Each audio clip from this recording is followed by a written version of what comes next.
Start. 21वीं सदी की विकास यात्रा में भारत एक महत्वपूर्ण और ऐतिहासिक क्षण की ओर आगे बढ़ रहा है।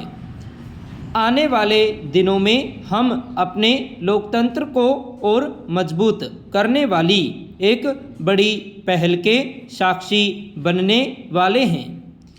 यह ऐसा अवसर है जब समानता, समावेशन और जनभागीदारी के प्रति हमारी राष्ट्रीय प्रतिबद्धता एक नए रूप में सामने आएगी और देश की संसद को एक महत्वपूर्ण दायित्व निभाना है। उसे ऐसा कदम आगे बढ़ाना है जो हमारे लोकतंत्र को और ज़्यादा व्यापक एवं अधिक प्रातिनिधिक बनाए।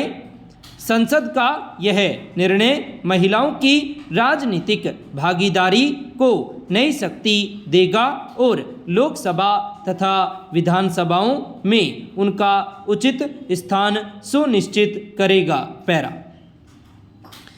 यह क्षण इसलिए भी विशेष है क्योंकि यह ऐसा समय में आ रहा है जब देश का वातावरण उत्सव, नवीनता और सकारात्मकता से भरा हुआ है। आने वाले दिनों में भारत के अलग अलग हिस्सों में अनेक पूर्व पर्व मनाए जाएंगे। असम के लोग बिहू मनाने वाले हैं और ओडिशा में पणा संक्रांति का उत्सव मनाया जाएगा। पश्चिम बंगाल में पोइला बैसाख के साथ बंगाली नव वर्ष की शुरुआत होगी। केरल में विशु पूरे उत्साह के साथ मनाया जाएगा। तमिलनाडु के लोग उत्सुकता से पुथांडु की प्रतीक्षा कर रहे हैं, तो पंजाब और उत्तर भारत के अन्य हिस्सों में लोगों को बैसाखी के पर्व का इंतजार है। हमारे ये पावन पर्व हर किसी में एक नई आशा का संचार करने वाले हैं।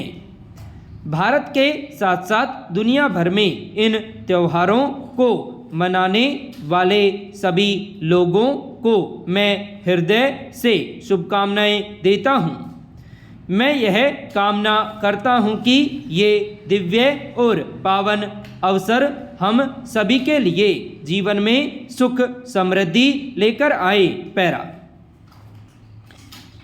इसी दौरान 11 अप्रैल से महात्मा फूले की 200वीं जयंती के समारोह भी शुरू होंगे।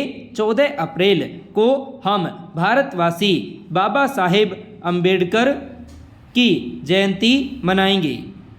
ये दोनों तिथियां हमें सामाजिक न्याय और मानवीय गरिमा के उन मूल्यों की भी याद दिलाती है जिन्होंने आधुनिक होते भारत की दिशा तय की है।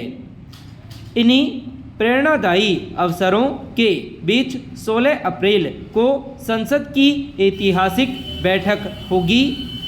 महिला आरक्षण को लागू करने से जुड़े महत्वपूर्ण विधेयक पर चर्चा के बाद उसे पारित कराने के लिए विशेष सत्र बुलाया गया है। इसे सिर्फ एक विधायी प्रक्रिया कहना इसके महत्व को कम करके आंकना होगा। यह भारतवर्ष की करोड़ों महिलाओं की आकांक्षाओं का प्रतिबिंब है। पैरा।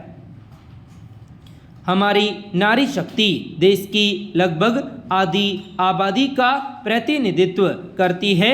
उन्होंने राष्ट्र निर्माण में अपना अमूल्य योगदान दिया है। विज्ञान एवं तकनीक से लेकर उद्यमशीलता तक, खेल के मैदान से लेकर सशस्त्र बलों तक और संगीत से लेकर कला के क्षेत्र तक महिलाएं अपनी सशक्त पहचान बना रही है। हमारी माताएं, बहनें और बेटियां देश की प्रगति में अग्रणी भूमिका निभा रही हैं। हमारे पारंपरिक मूल्य बताते हैं कि कोई भी समाज तभी प्रगति करता है जब माताओं बहनों को आगे बढ़ने के ज़्यादा से ज़्यादा मौके मिलते हैं। इसी सोच के साथ बीते 11 वर्षों में महिला सशक्तिकरण के लिए एक अनुकूल माहौल तैयार करने पर जोर दिया गया है। इसके लिए निरंतर प्रयास किए गए हैं।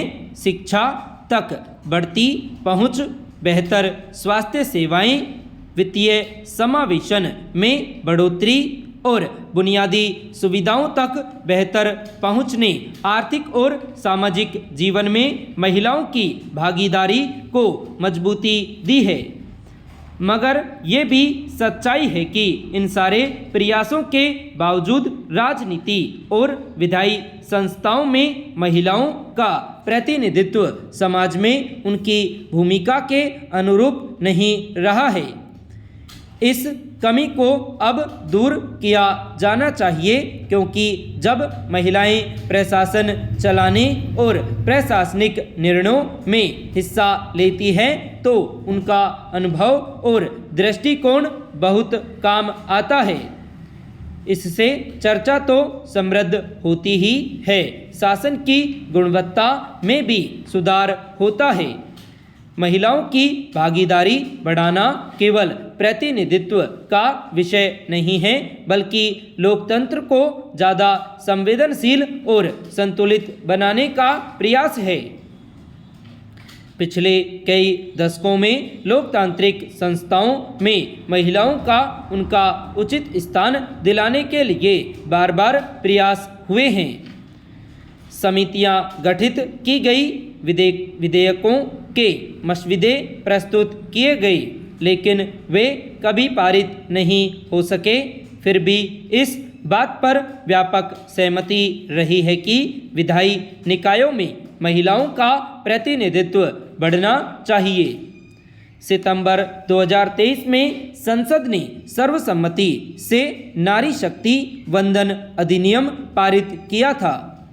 यह मेरे जीवन के सबसे विशेष अवसरों में से एक रहा है।